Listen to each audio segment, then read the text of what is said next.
Hello everyone, welcome to my class. Question discuss करते हैं based on ordinary differential equation. इसका introduction हम already discuss कर चुके हैं, जिसका लिंक मैंने शेयर किया है। तो D square plus D plus one y is equal to one plus e to the power x का होल स्क्वायर। बस सिंप्लीफिकेशन में प्रॉब्लम आती है, how to simplify this question. तो फर्स्ट सबसे पहले हम इसकी ऑक्सिलरी इक्वेशन बनाते हैं। डी को हम पुट करते हैं एम, डी स्क्वायर को हम M square, constant as it is रहता है, इक्वल टू में वी पुट जीरो।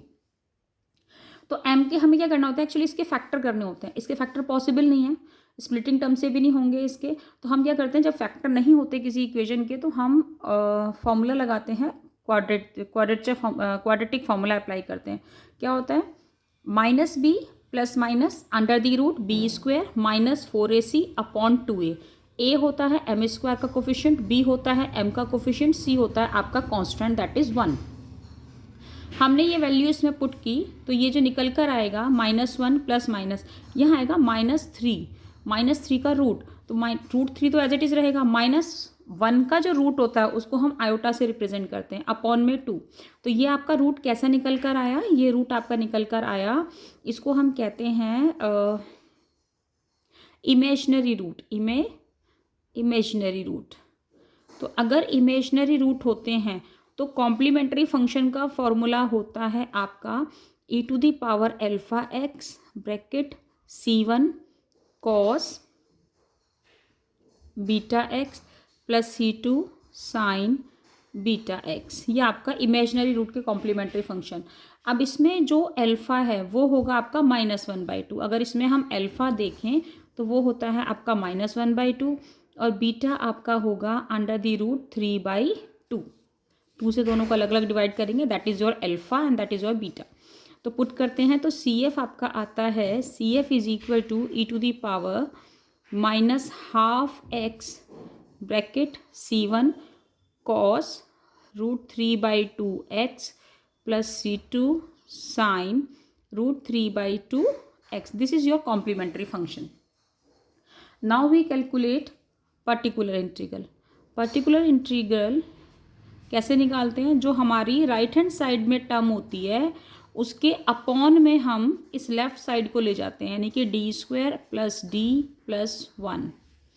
अब हम क्या करते हैं, एक्सपोनेंशियल टर्म अगर हमें गिवन है तो हम क्या करते हैं कि डी को रिप्लेस करते हैं, इसमें वर्किंग रूल है इसमें कोफिशिएंट ऑफ एक्स। लेकिन प्रॉब्लम यहाँ पर क्या है कि यहाँ होल स्क्वायर है, तो first of all we have to expand this formula. तो क्या होगा, ए स्क्वायर यानी कि 1 का स्क्वायर 1 प्लस बी स्क्वायर यानी ई की पावर 2x प्लस 2ab यानी कि 2 इंटू ई की पावर x। और जो डिनोमिनेटर टर्म होती है इसको सबके अपॉन में हम अलग अलग पुट करते हैं, यानी कि D square plus D plus 1 upon D square plus D plus 1 upon D square plus D plus 1।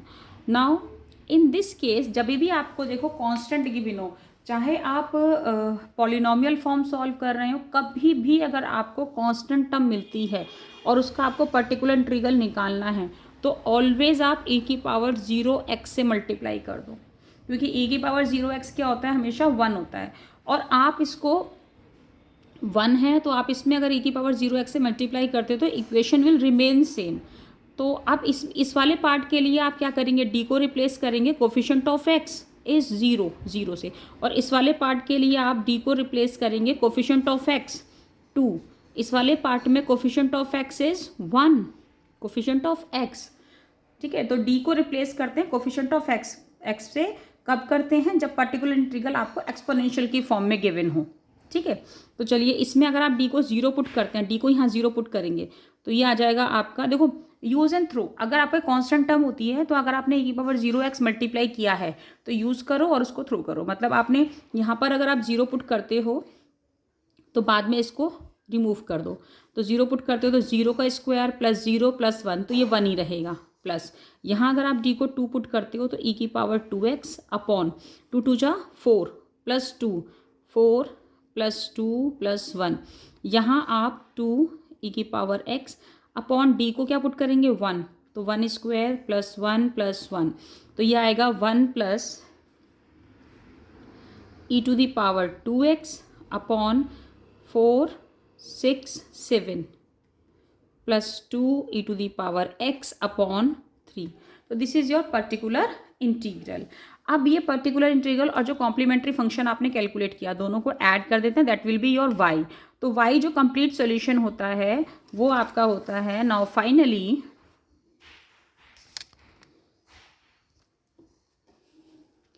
y is equal to CF plus PI।